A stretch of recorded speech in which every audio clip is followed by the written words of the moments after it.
started with my story of growth. And it's a story that I have told before, but it just keeps growing, because that's our theme. And I love it because it starts on the molecular level, and then it goes to the organism level, and then it goes to the spiritual level. You know, like all stories should have layers, like an onion. So this starts in 2011, and I had decided to go back to school, and I was very much older than everybody in the class that I was in, but I was doing it anyway, and it was tremendously stressful. And one day I went in and I had a private session with a teacher, and she noticed a rash on my arm, and it was really itchy, really bad, tingly. And she said, you need to get that looked at. And I didn't have time, but I did go get it looked at. And when I got it looked at, it was shingles. And I'm like, I am way too young to have shingles. But what it was my nervous system sending off an alarm that something was going on. It was actually a healthy thing. It was an alarm bell going off. So when I went to see the doctor, they said, you know, we've got you in here. We should probably do a mammogram. And I was like, oh, hell no. Because my mother had died of breast cancer. And I was like, I am not going through this. I am not doing what she did. But it turned out that I did have a small, early breast cancer. And I did have it treated. I had it. I went to a surgeon. And I know you're all thinking, this is going to be boring. It's an old lady talking about their surgery. But I promise to you, for the goodness of your hearts, that I'm going to give you the highlight reel, just the good bits. So anyway, so I went for the surgery, and I decided I'm not doing the chemo, and I am not doing radiation, because that is what killed my mother. So I went for several surgeries, and as you might be able to tell, I don't have much going on up here. And every time I went to see a doctor, they would tell me, there's not a lot of tissue there. Like having a mammogram is very painful for me because there's not a lot of tissue there. And it's like, I know this. This is not news to me. So what I had to do is I had to go to a plastic surgeon and have expanders put in so that I could accept an implant, so that my chest would accept it. So we went every week, and it was like the Nike pump. They'd have to pump it up so that it would expand the skin, so that it would be big enough to get an implant. And it just went on and on and on. And it never seemed to help, like it never got any bigger. So I did get implants. They're a little off-center, you know, I don't care. I lived through the thing, and I did something very instinctual to treat myself instead of the treatment that I would have gotten from the doctor. I just got rid of stress in my life. I just decided that stress is what gave me cancer, and I'm gonna take it out. So I spent my days, I'd go out and I'd pick blackberries in the sunshine. And that was my breakfast. I'd go out for breakfast is what I'd say. And I'd just go out in the sunshine and eat berries that I picked myself. And if somebody gave me even a little bit of stress, they were gone. They were gone from my life. I just didn't accept it anymore. And that was good. And I healed. But I became a very insular person.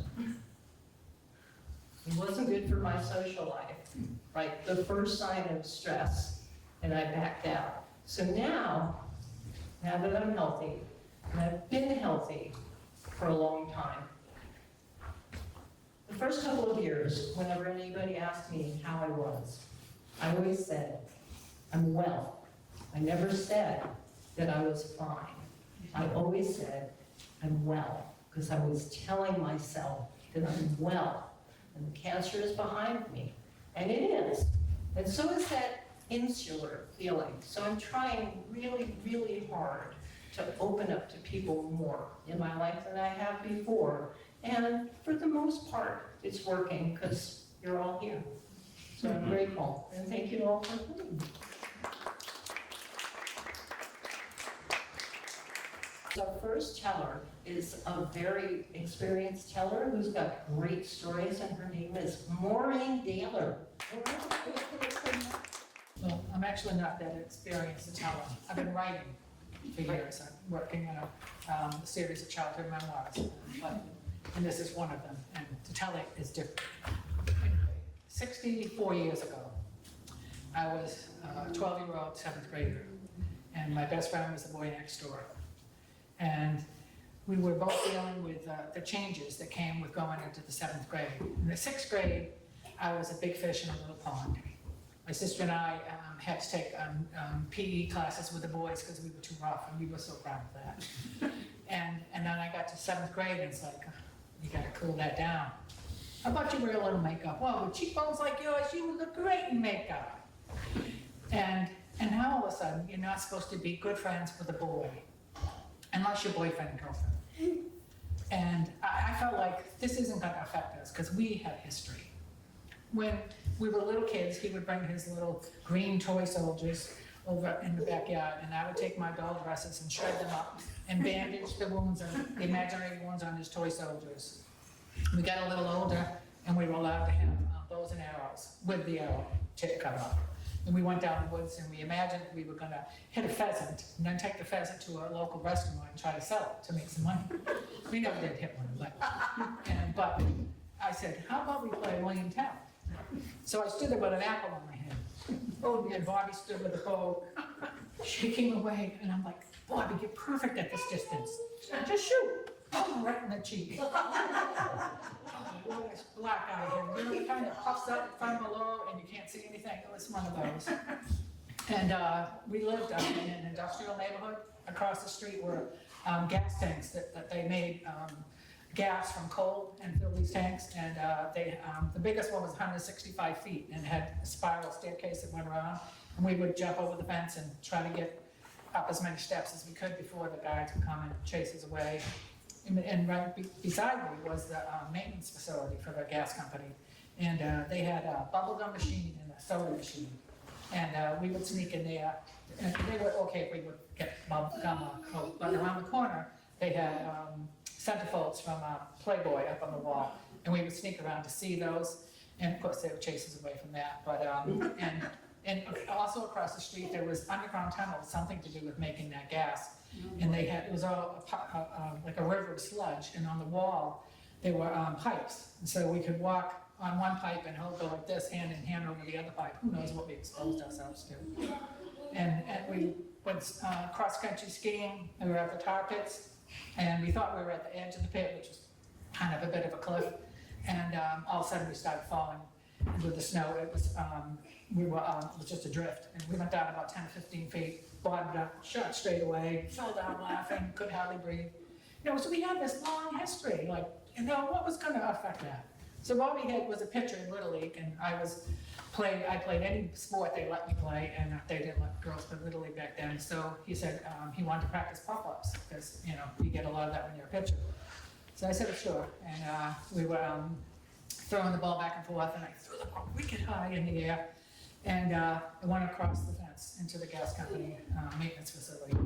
So the rule is, you lose it, you go get it. So I had two choices. I could try to hop over the fence, which I hadn't done in a while, or I could walk 50 yards down the street, go to the main gate, 50 yards back, get the ball, 50 yards back and around. So I decided I'd try the fence, and I had some new saddle shoes on, and I had wide feet, and so it was a 6-foot chain link fence. So I started climbing the fence, and I slid back down, and tried again, and finally I got over the fence. And then I threw the ball to him, and then I realized this side is much harder, because on my side, it's level with the ground. On the other side, you have to walk up a 3-foot steep bank to get to the fence. So then you're fighting gravity before you even get there. So I go up and I grab as high as I can. I try to get my left foot, it keeps slipping. I go to my right foot. Okay, my right foot gets in, so I got a hold, I pull, my left foot in is holding, okay, and I get my foot on the top of the fence, and my left foot slips out, and my shirt catches on the top of the fence. So I am exposing my little pubescent nubs covered in the training bra to Bobby Galvani. And so I am mortified, and I'm flailing about trying to get back up the fence and get my shirt off. And finally, I think I asked Bobby for help because I just couldn't get up there. And he was such a gentleman. One day, the year before, we were walking home from school and there was a drunk man spewing crazy stuff and obscenities, and he covered my ears and looked me in the face. So he walks over to the fence with his hand over his eyes, unhitched me from the fence, and I fall back down and I walk the 50 yards down to the fence, down to the gate, and then the 50 yards back. And so we're throwing the ball again. And now there's this new shyness between us. It's not the same. It's changed just like that. And so we don't talk about it, but we don't throw any more pop-ups. Decided it's the end of pop-ups. And for me, it was the end of my childhood. Because you can't flash the boy next door, even accidentally. And you call yourself a kid.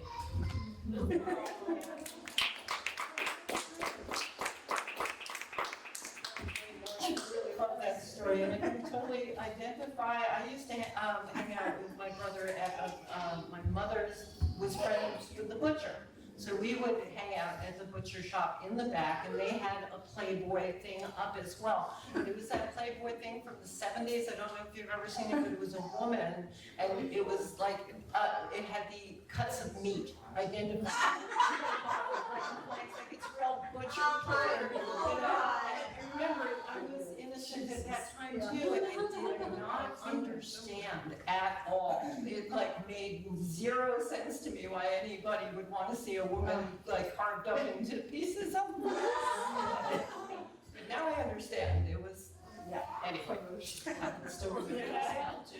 Anyway, that was great, and now we have Anne McCluskey. That's me. All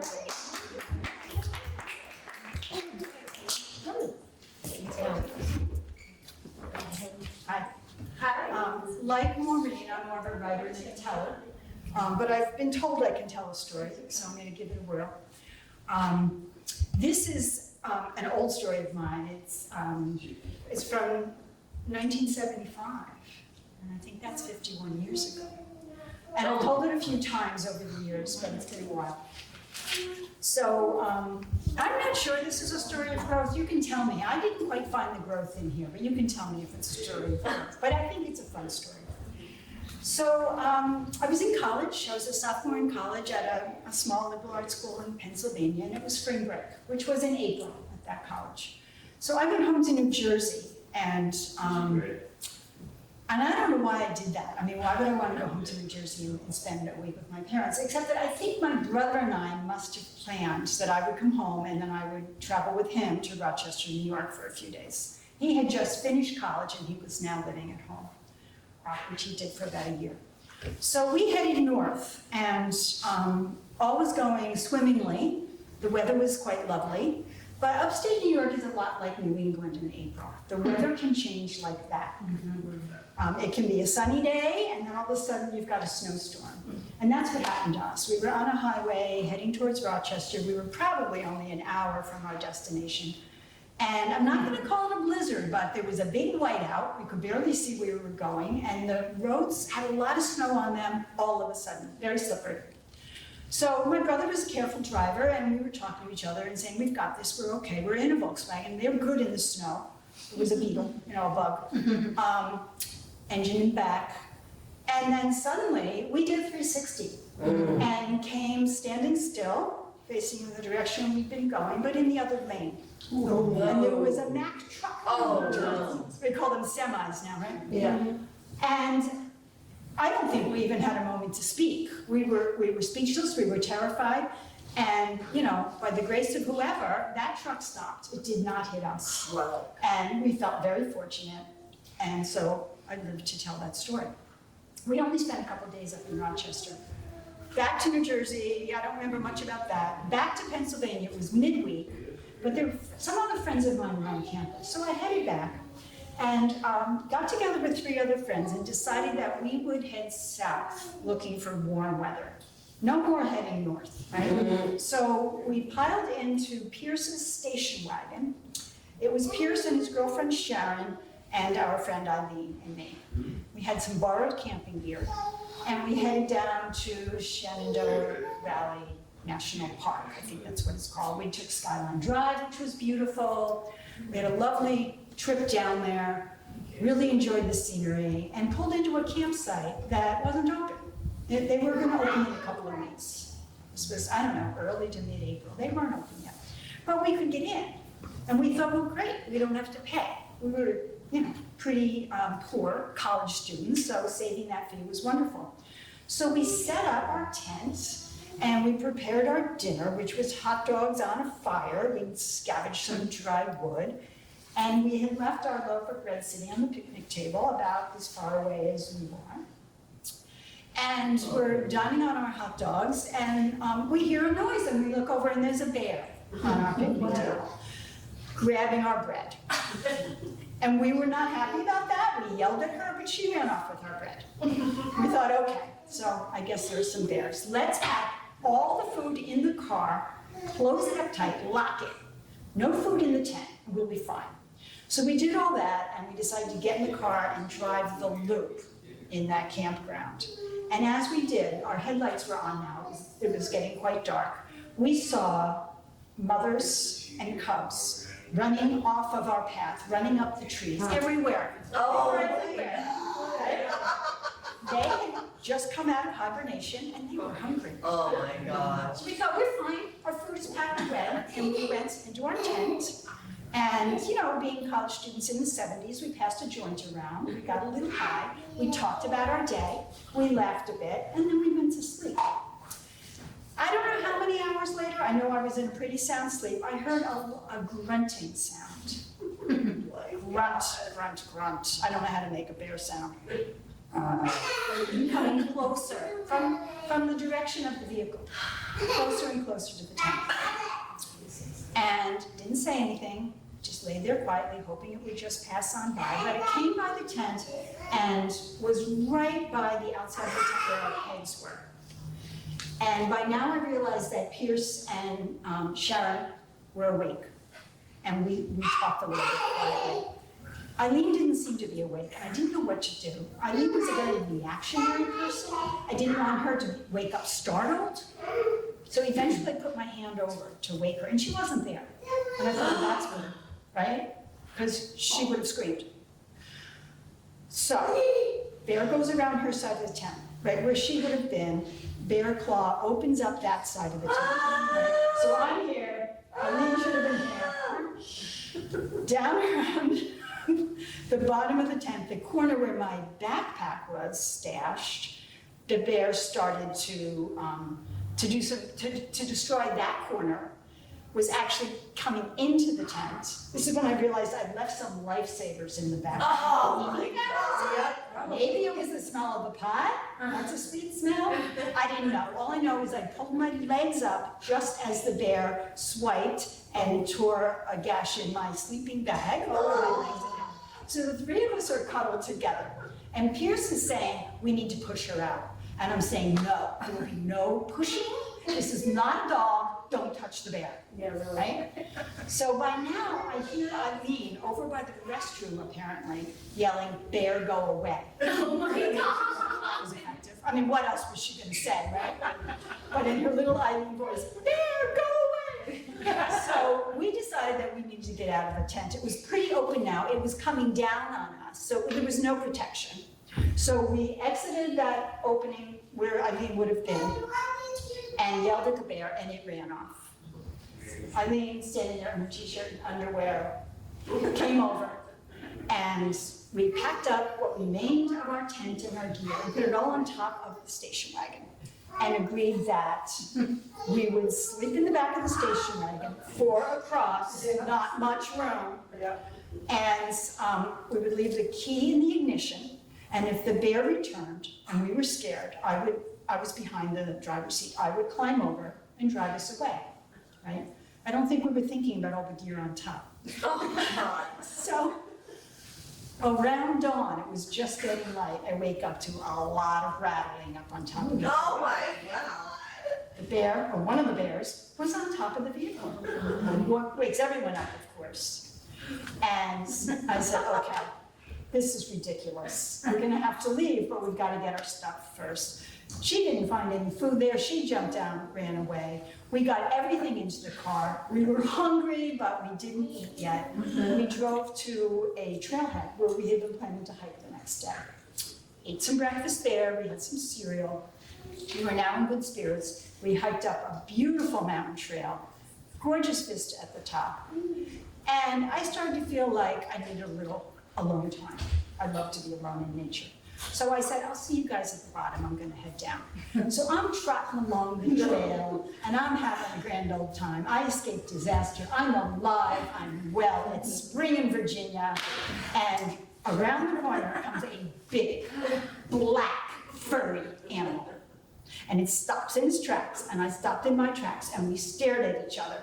And I thought, this is it. I escaped disaster last night, now I'm alone on this trail, and this bear is going to attack me because it's so hungry. And then I heard people calling their dog. It was a large dog. It was a very large dog. And I was so happy it was a dog. And I was so happy with those people. I might have hugged them.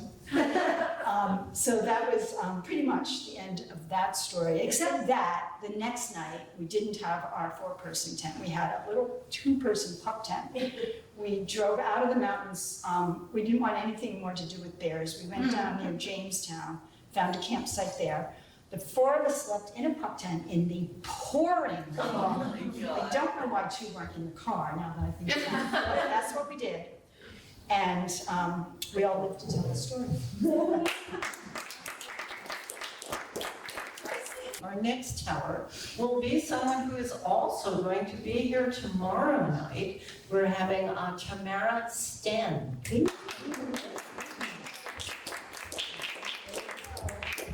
All right, I was inspired by you guys. I just remembered this story as I was listening to everyone else's stories. So tomorrow, shameless self-promotion, I am doing a community event here at 6:30. I'm going to be introducing a book that I just wrote called The Profitable Good. And it's all about how communities can work together to build a thriving and social economic environment for everybody. So I'll be presenting the book, some of the theories behind it, which is 30 years of my own work. And then we'll be playing a game. So I created this game called the Sustainability Lens Game, and we'll be able to play it thinking about Brattleboro, Vermont. And you don't have to have any business experience. So if anyone wants to come by tomorrow, check that out, 6:30, I'll be here. Meanwhile, I'm talking about growth. So I'm gonna step way back, also back in the 70s, I guess this is our time travel, right? So 1976, I'm a little kiddo. I love gardening. I don't know how I decided I loved gardening. It was just something that was about me. And I think who recognized it was my babysitter. So Mary Carol Lamprecht was a daughter of a family of 13, one of the many large Irish families in my Long Island, New York neighborhood. And she was my babysitter. Since, I was a little tiny kid, Mary Carol was always the person that I, kind of went to. And my mom was teaching, full-time working, and Mary Carol was kind of who raised me. And Mary Carol ended up going to Cornell University studying agriculture, and she realized this little girl that I take care of really loves plants. And she gave me the book called The Victory Garden by David Crockett, I think is his name. And I loved that book. I was like, oh my God, I couldn't believe I got a real big grown-up book as a birthday present. Maybe I was 7. And had big glossy pictures of the Victory Garden and these beautiful plants and how they all grow. And I studied the book, and every year I would design my garden. I'd go down to the garden store with my dad, because we're suburban Long Island, right? We don't grow anything, this is we don't do that kind of stuff. But I had my garden, I didn't know how to grow a seed, but I knew how to plant the seedlings that we got from the garden store. So I'd go with my dad and we'd pick out the tomatoes and the cucumbers and the radishes, and I'd always have to put marigolds around the end because that keeps the slugs out, and I would have the lettuce, and I would hand pick all the slugs off the lettuce in the morning, and I would get the lawn clippings. My dad would do the lawn, and he'd always have the lawn clippings in his bag, and I'd go and empty the lawn bag into my garden. So I had this nice organic compost. We didn't even know that word then. But so I had this garden. I had these raspberries that were growing, the canes. Every year I would trim them and tie them up. And it was this massive world that I lived in. It was this amazing, huge, magical place. And in reality, it's probably the size of this room. And the plants were scrawny compared to what we have here. But to me, it was just this huge, amazing place. And I would harvest vegetables, real vegetables that I grew, a little tiny kid. and I'd bring him into the house and I'd weed the garden and I'd check and see how everything was working, and I made little paper collars to put around my cucumber plants, because I heard that sometimes there's a bug that'll go and cut your cucumber, so I put the collar around so that wouldn't happen. I put little bowls of beer, you know, and no one drinks beer in my family. We're Jewish, we drink Manischewitz. But I had my mom buy a 6-pack of beer just for my garden, put the dishes of beer out to drown the slugs, and I was so careful with how I did everything. And I was out there working in the garden, and my tomatoes were growing, and I was staking them, and I was checking all the leaves, and all of a sudden I turned this one leaf over, and there was something I had never seen in my life. It was gigantic. It was bright green. It had things hanging out of it in every direction. Kaleidoscope colors I'd never seen in my life. Bright pink, purple, things poking out. I was like, oh my God. I went running. I was terrified. I went and found my dad. I was in tears. I was like, Dad, I can't go in the garden anymore. I can't go in the garden. Dad, we've been invaded. There's aliens in the garden. There is an alien living in the garden. I was like, don't go. It's dangerous. You know, this is crazy. I'm not looking. Right? And my dad went. He's like, what are you talking about? I went and he found it. You know, sure enough, there's this, to me, it was this big, this caterpillar, this massive caterpillar that was on my tomato plant. And he got rid of it for me. I couldn't look. And he said it was gone. But ever since that time, I could never think of my garden the same. Like the magic of that place, I was always afraid the alien was gonna come back. Oh. You know, there's gonna be something in there that was gonna be scary for me. And at that time, I was starting to like outgrow the garden anyway. So fast forward, you know, 30 years later, here I am all grown up in Vermont, having my gardens all over the place. You know, my plants are big, my gardens are big, and they look big and they feel big. And all of a sudden, sure enough, you know, I get this like funny little, you know, pretty looking thing in my garden. I'm like, holy crap. I'm like, that's the tomato hornworm from when I was a little kid. And it was like this big. It was like the cutest little thing I've ever seen. I was like, oh my God, I don't even want to kill this, you know. I ended up like someone said, well, if you let a hornet lay an egg, it's gonna eat it and everything will die naturally. I'm like, okay, good. But yeah, I was like, wow, and now I see them every so often in the garden. I actually like them. I think they have the cutest little legs and the cute little thing on their back. And I was like, how did I ever think this was this big scary area? But that was my growth. So I'm learning.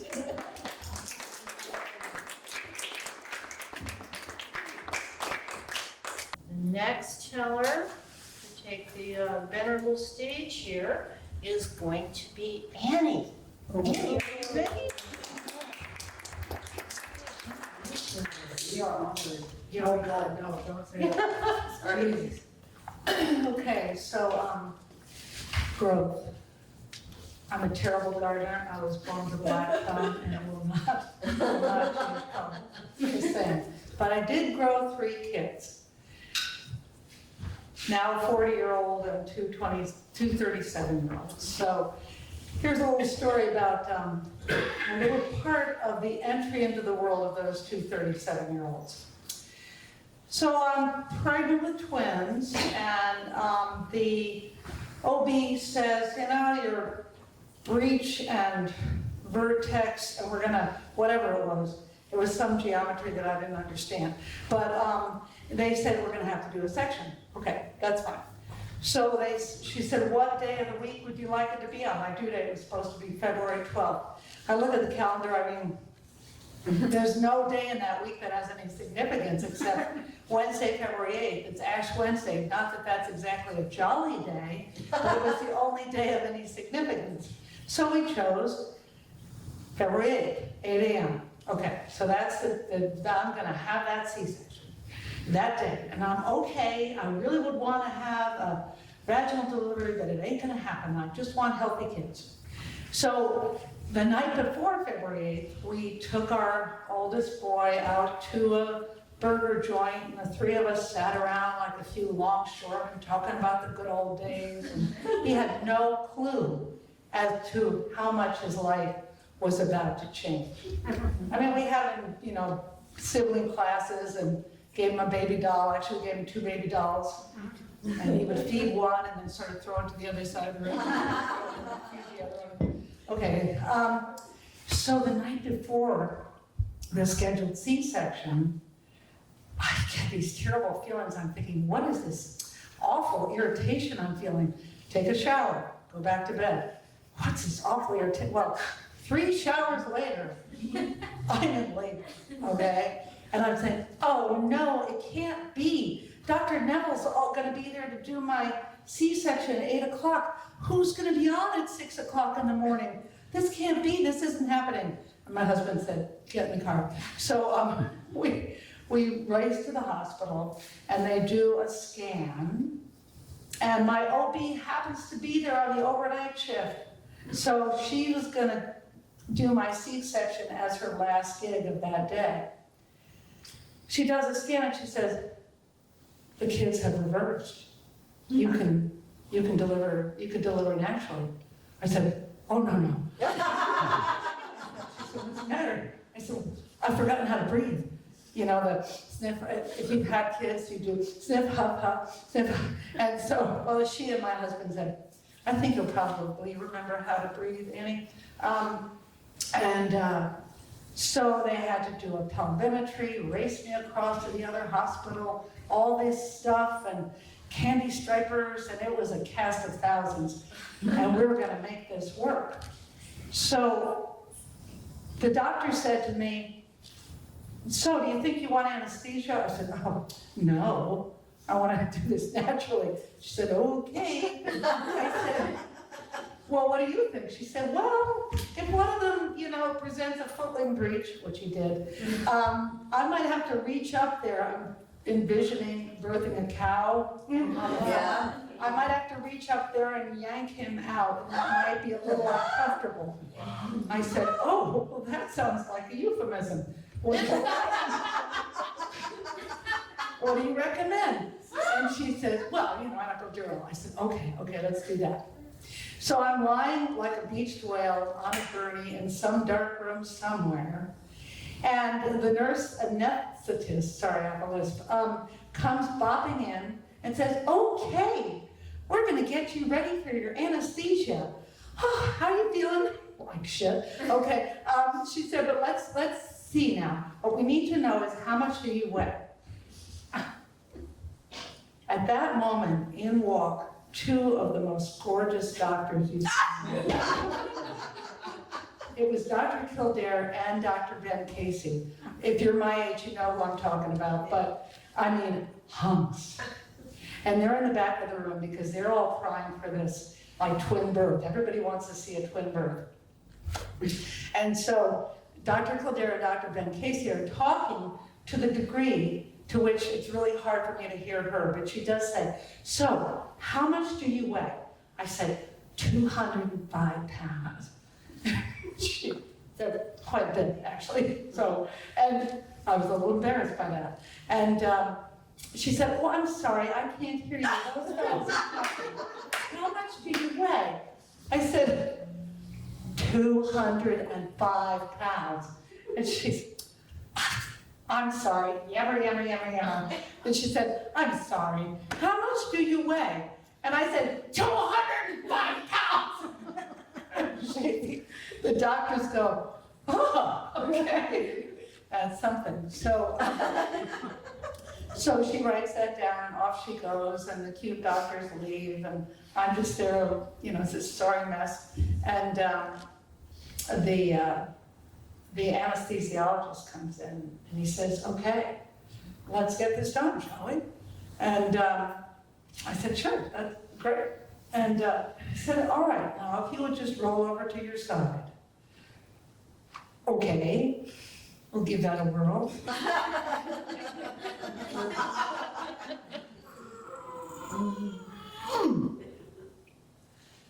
Done, I felt so good. I did it. And he said, okay, now, if you would just pull your knees up to your chest.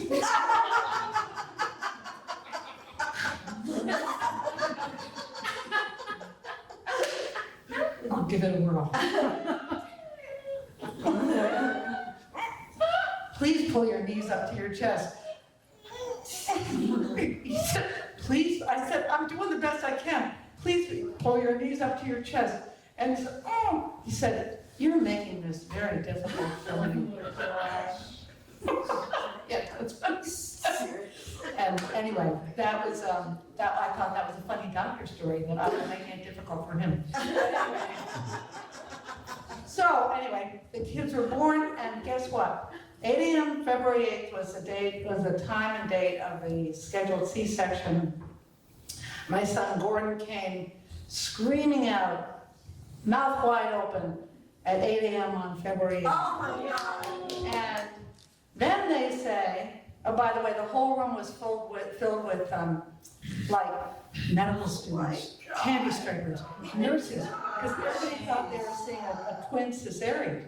And so it was a cast of thousands, and they're all there. And so Gordon came right out, and, you know, always punctual still. And but James, who really, I could hear him saying, "No, I'm good.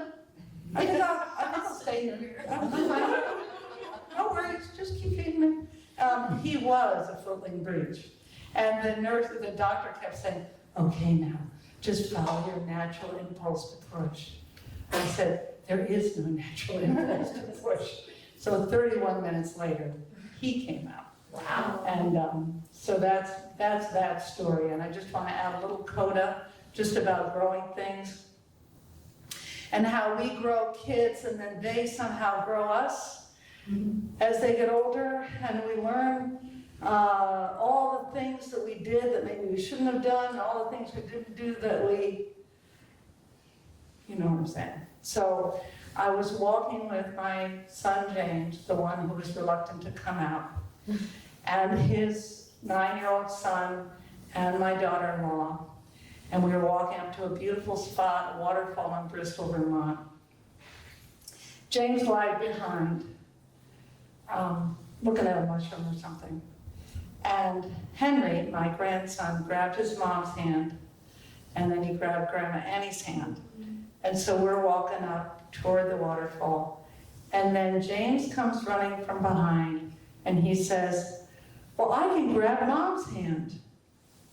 And he grabbed my hand. And we walked on, and I thought, I never want to lose this. Oh, thank you. Our next teller is Ina. Okay, so one would say that I wear a sprained ankle well. Some would say I've grown up with them. My first sprained ankle happened in probably 3rd grade, where my nickname was also Grass Girl in soccer, because I was this tall and the girls were that tall, and we had to share a field. So instead of crushing my fellow opponents, I would gracefully slide into some random sitting position to not fall on the forward that was maybe 3 feet tall. And that is how I got my first sprained ankle. Now, if you know anything about sprained ankles, is once you do one, you will do the other. And once you've done the other, you will do them both again. 7 to 16 times. Oh. I was a klutz. But also, if you've ever played soccer on Long Island, you would know, they don't know how to mow their lawns. I don't think they've seen a lawnmower. Everything's patchy, way too sandy, and you never know what you're gonna get. I digress. So here I am. Now, I'm from Long Island. Long Island is flat. We hike to the beach, and if you hike to the beach, it's often a sandy path or a dirt path. Maybe you'll have some roots, an occasional rock in the way. And no one prepared me for rock river. So here I am, going down the Scrabbles and my Tivas, going and following the men who are walking so briskly to get to the queer cruising station, I cannot keep up. And they were shorter than I was, but their leg length was longer. So I'm hobbling around after them, like, okay, I got it. We get through the first Scrabble. I'm good. I hold on to the metal rope like it's a lifeline as I'm stepping on rocks thinner than my patience. And we get all the way at 20 minutes into the 21-minute hike when ba-bum, ba-bum, tiny little rocks under the dirt, bump-beep, bump, And that is how I sprained my ankle in front of a doctor from Connecticut. To which I go, shit, I have to walk back. Now, this is not the first time I have walked on a sprained ankle. Oh no. Halloween, 9th grade. I got ditched with a sprained ankle 2 miles from my home. Needless to say, I have learned some wisdom after that day. And so, I went, okay, cool, bandana, aspirin. Well, I could do 2 of those 3 things. So I haggled my way like a little beggar. Aspirin for the poor! Limping to the random naked people, which I was not prepared for. Till I finally did receive such things as aspirin. The doctor, thankfully, bandaged my leg with the ankle brace, and by ankle brace I mean bandana, that was keeping my hair from my face. And I somehow finagled my way with a towel and grace all the way down to the water, where I stayed for 2 hours. My ankle has not been as swollen. No, my ankle has been more swollen than that day. The day the sprain happened, and my ankle is 3 times the size today. So, you could say I learned something. So I went, okay, how does one float down the river called Rock River? You don't float. You crawl like a crab. Lifting, heaving. I have a new workout routine planned until we get to where I could not heave no more. And so I yank, and thankfully I had a friend with me. And it should be noted that I had someone who was steering me. And sometimes I would be Pocahontas, or the colors of the wind floating beyond the sound. And other times I would be like, well, I'm just a sea creature, cobbling over the stone. And thankfully, what the last time taught me is you need to have a soundtrack. Shall I read you that soundtrack? Because I made it a playlist. The songs have included, wait 1 second. The songs have included Walk, I Took a Walk by Passion Pit, Float On by Modest Mouth, Go by Carano, Fabulous by Meek, Watch Me Now, Munza Mund, Denial is a River, Rich, which is I don't want to work, I just want to be rich. Brutal, Feeling Good, Just Around the River Bend, Voulez-Vous, Rivers and Roads, Daylight, Tim Shell, Vogue, Sunny, Shut Up and Drive, which was my getaway song, and What Are You Waiting For, and Just a Girl. So, with our trusty playlist in hand, it took 3 hours to get back to the car. And 1 long stick that I have affectionately named Miss Sticky. She got me through the scrambles. And so, needless to say, for the first time ever that I've had a sprained ankle, I can actually walk on the thing in less than a week from the sprain. And that was the growth I had.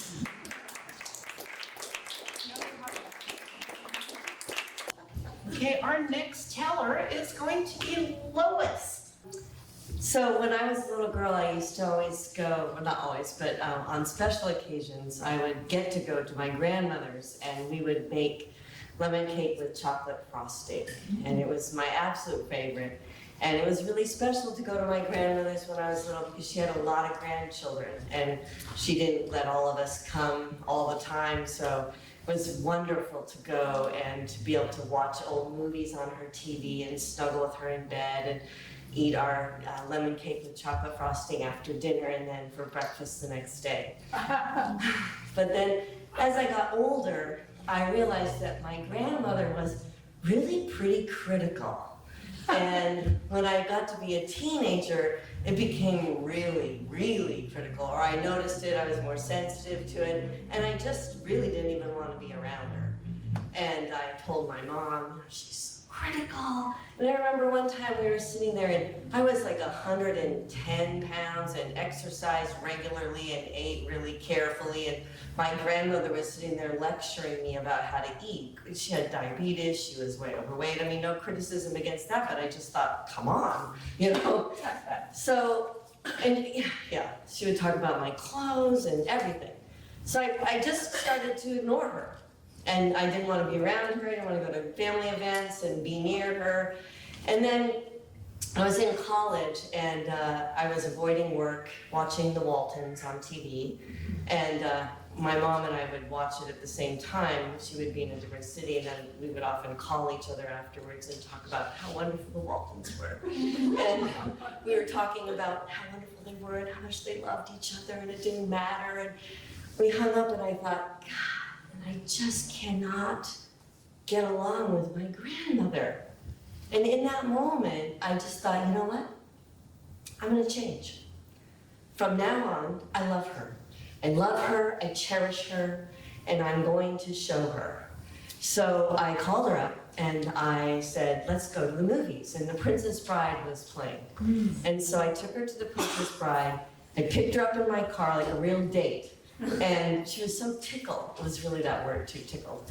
And we went to The Princess Bride and we shared popcorn and we laughed. And on the way home, I asked her all these questions and she was not at all critical. She didn't criticize my driving, which is granted horrible to this day. And it was a great time. And then I said, well, let's do it again. You know, a couple weeks later, I took her to the movies.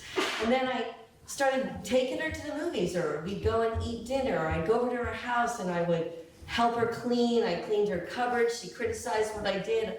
I was doing it, you know, not carefully enough, so then I started over-exaggerating, you know, doing it super carefully, and we laughed and laughed about it. And I remember I was pushing her in her wheelchair when she got older, and she was criticizing how I did that. I did that in an over-exaggerated way. We laughed and laughed. And so it just became this wonderful relationship where we had a wonderful time together. And then I moved to Japan. I went to Alaska, and on the way I would buy postcards and I'd send them to her. And in Alaska, anytime I went anywhere, I would send her a postcard. I moved to Japan and I'd buy her postcards anywhere I went. You know, postcards are everywhere. So I was always buying her postcards and sending her postcards. And I loved my grandmother so much because of that one shift.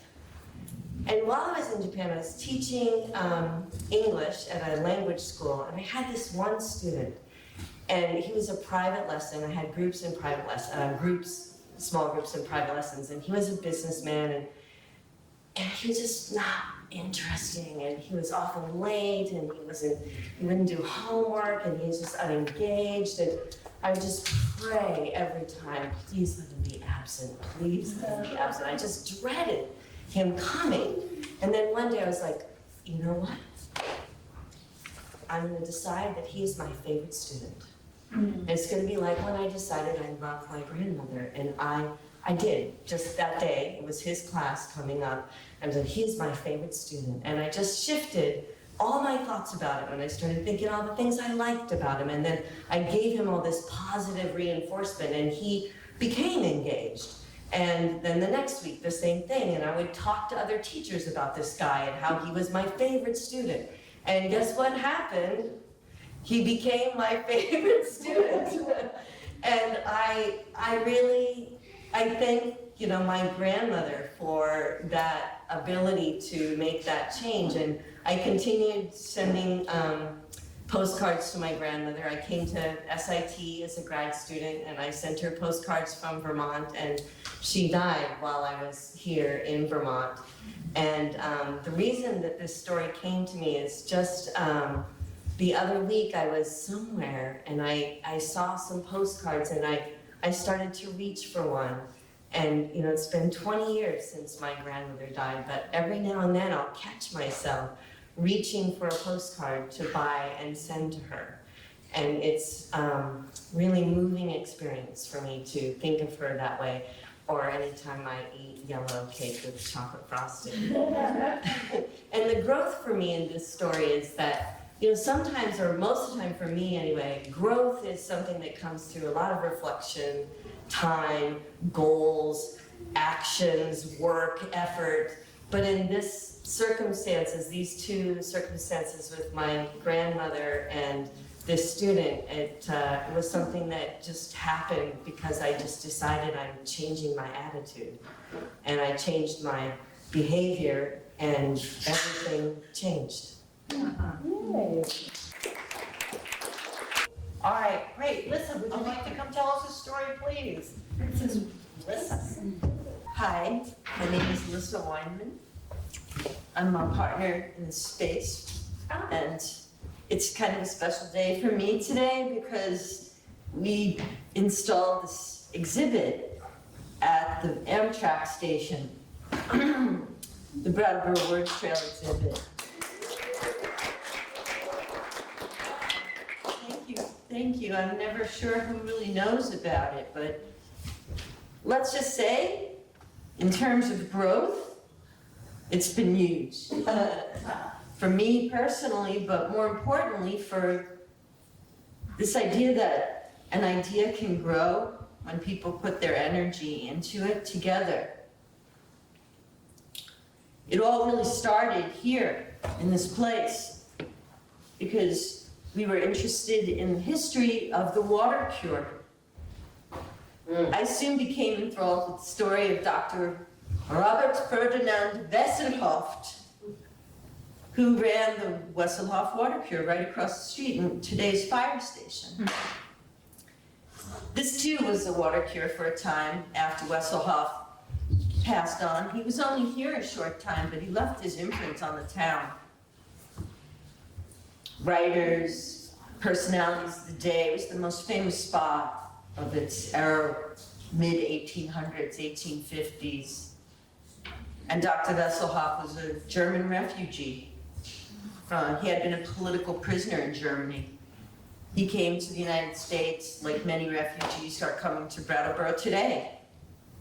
His story is one of those perennial things, and every time I look now at the fire station, I think of Harriet Beecher Stowe, thinking about her Uncle Tom's Cabin she would write after spending almost a year at the water cure. Think of poets like Longfellow. I think of Francis Parkman, who wrote The Oregon Trail, which was largely responsible for Manifest Destiny, the whole selling of the concept that we must go westward. Just right there across the street. So this project has been about exploring this town. This town has so many riches. And I came here and I wanted to explore. And soon we were together thinking of a project because of an NEH grant in Washington. And we all met and talked about things we liked about Brattleboro, and certain people came to the table that day. We joined minds, we created a vision, we decided to tell a story together. The story of Brattleboro, and why Brattleboro always has attracted a very interesting, creative, progressive kind of culture. We wanted to find out what was underneath all that, so we started with the indigenous history. And if you look at our maps and you look at the exhibit, Wantastagok and different Abenaki names are highlighted in equal font size as the English names, because we wanted to give that weight to that concept. And so we started there and we explored. More and more people started getting involved. We held these roundtable discussions where we invited people to come in and talk about places like, or people like Tasha Tudor in Marlborough, one of the country's greatest illustrators of children's stories. She's sort of the Beatrix Potter of the United States, like a complete cult figure in Asia. Who knew? Right here, Marlborough. Many other people, Kipling, Rudyard Kipling wrote the Jungle Book here. Why was he here? The project was really about connecting people to places that they might want to research, just like I wanted to know the history of this building that we had purchased and had a vision about. I wanted to know what was here before, and in knowing what was here before, it enriched my experience of this town so much. And I could see that other people were starting to tell stories. Tamara Sten just told the story tonight, told the story of Helen and Scott Nearing and the Good Life books that brought so many communes to this area. They lived around Jamaica. The list really goes on. The Esty Organ Company. Esty was very progressive. He built a school for black women in the South in 1880s or so.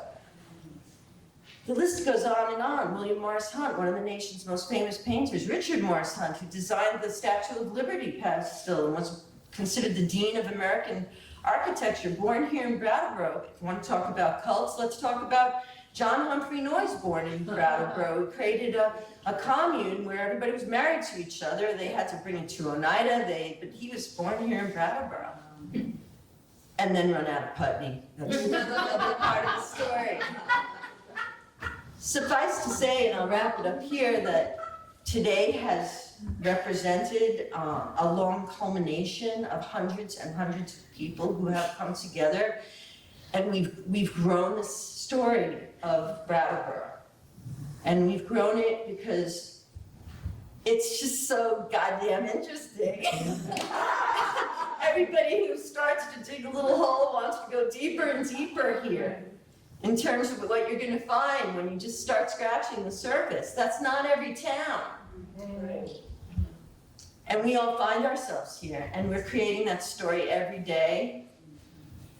But having an exhibit that sort of tries to capture some of that, come together so beautifully with so many different people today, this morning, and to have it celebrated with, like 'em or not, the governor coming next week, and everybody coming together to think about what it means to come together. And what it means to really recognize your history and to organize around it. And to do something creative together. As a community, as people. It's been really great, and I wanted to share that story with you this very special day, and invite you all to come next week to the opening of the Amtrak station down there, the new Amtrak station, where the Civil War soldiers from Vermont would gather and go toward war from that station. All the stories of the circus animals that would come into that station, you can listen to it on the Brattleboro Words Trail with your phone or your computer. Anyway, thank you so much for your attention, and I hope to see you sometime out there.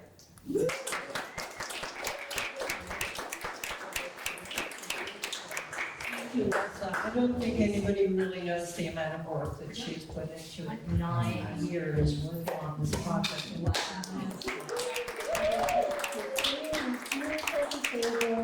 Download the Words Trail app onto your phone so that you know some of the depths of richness that we have in this town, and it'll make you happy that you live here, and I'm sure. We have one more teller, okay?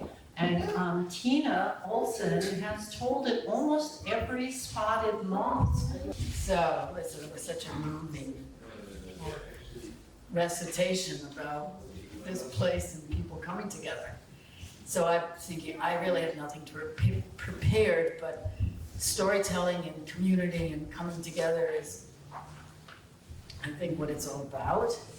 And I thought, what shall I say? How did I get here? Why did I get here? Growth.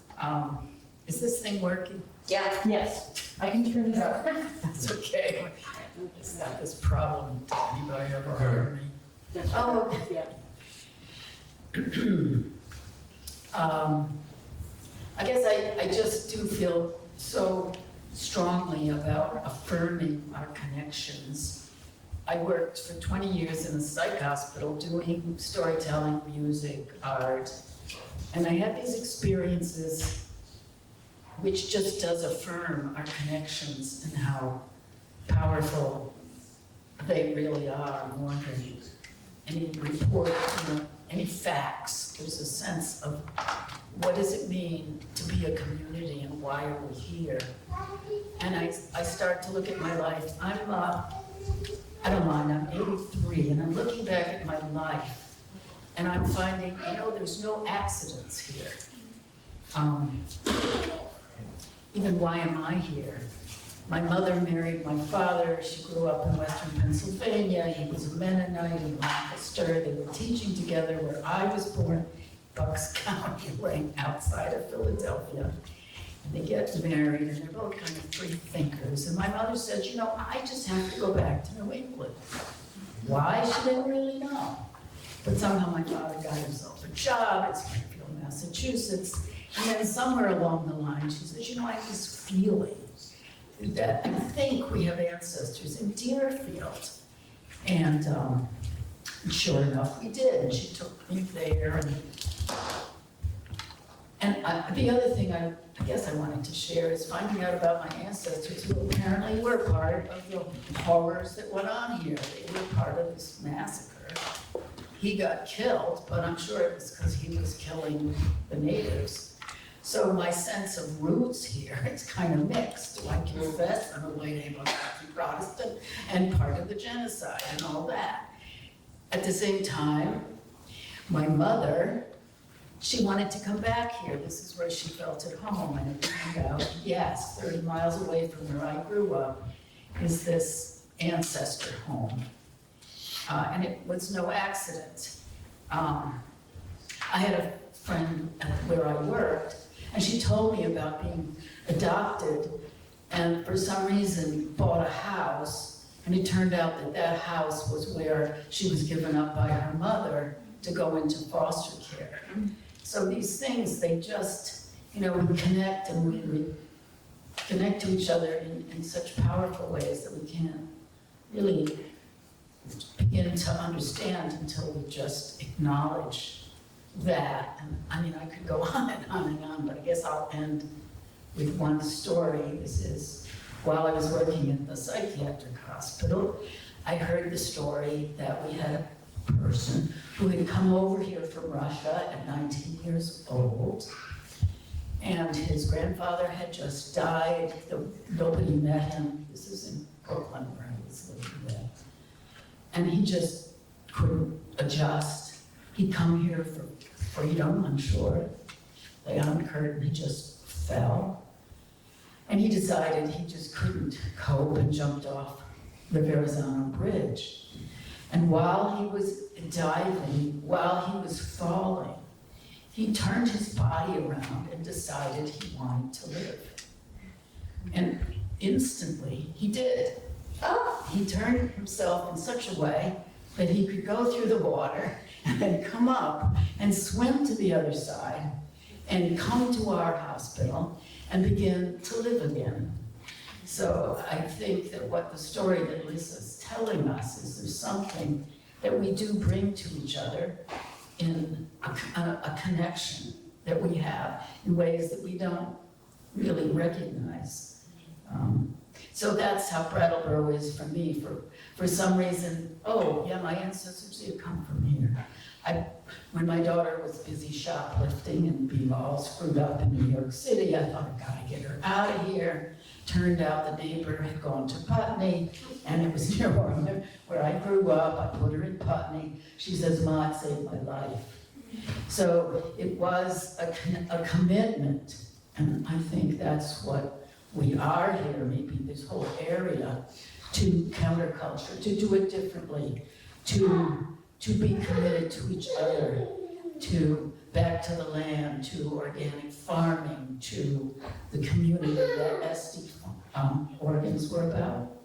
And even coming here when I met John and I saw he had some paintings up and looked like the paintings that my most important teacher did when I was in school. And I thought, oh, I have to know this person. And then I loved this gallery so much, I thought, I just have to show my paintings here. I told him that, and he was sort of okay. Somehow, that I just felt like I want to be part of this. And I think it was the spirit that this is describing, and we work together, and it's just a feeling that I feel when I come over into Vermont, cross the border. And I think it's that presence of something, you know, that there are things that are more important than money, and that is that we work together and that we love each other, and that's really what matters. So I guess that's what I'm trying to say. Thank you.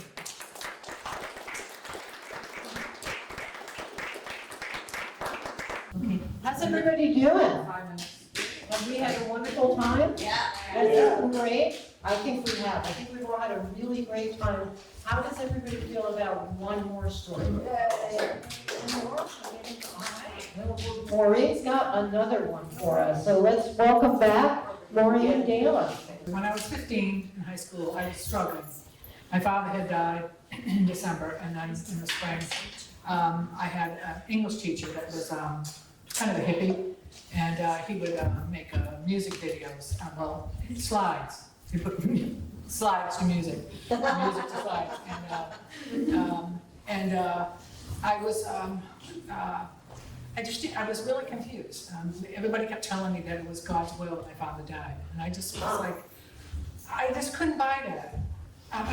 God said, Raymond, leave your wife and 8 children, ages 3 to 18. Just come to heaven. It's a good time. I just couldn't buy it, but everywhere I looked, I couldn't find any answers or anything to help me with my thought process. So this particular teacher I really liked, and he and the art teacher decided to do this team teaching thing. So he said, and today we're gonna go up to the art room and do this team teaching thing. We're all like, what? And we didn't have team teaching things. And so we get up to the art room and we have to merge in with all the art students around the edge. And there was a big easel with paper on it, and the art teacher went up to a bucket of green paint and went on the easel, and he said to one of the art students, "What do you see?" And she said, "I see mankind reaching out for greatness." And us English students were looking around like, "Really?" So then he asked, and somebody in my English student, and he said, "A hand." And he went around the room, and if you had an audio recording, you could tell which class. The art students waxed poetically about it, and all the English students were like, "A hand, a tree, a hand, a tree." And then he said, "Is it art?" And we were like, and so then we went around again, and the art students again had, almost all said yes, and had some explanation, and almost all the English students said no.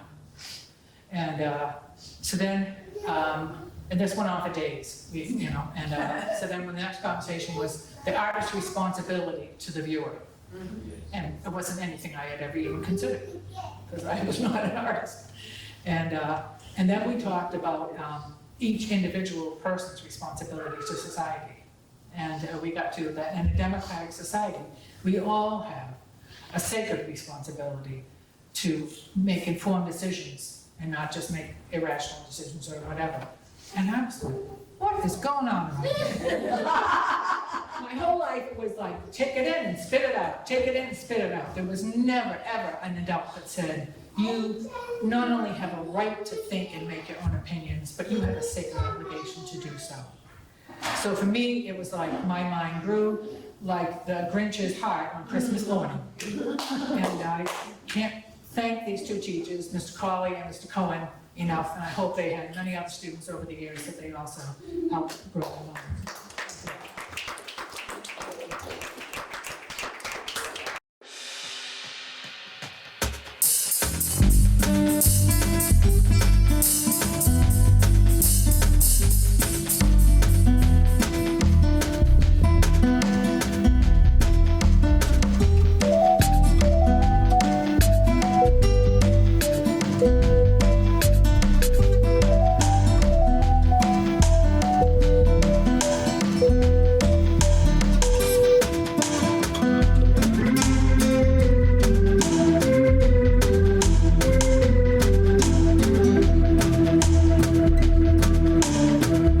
Thank you.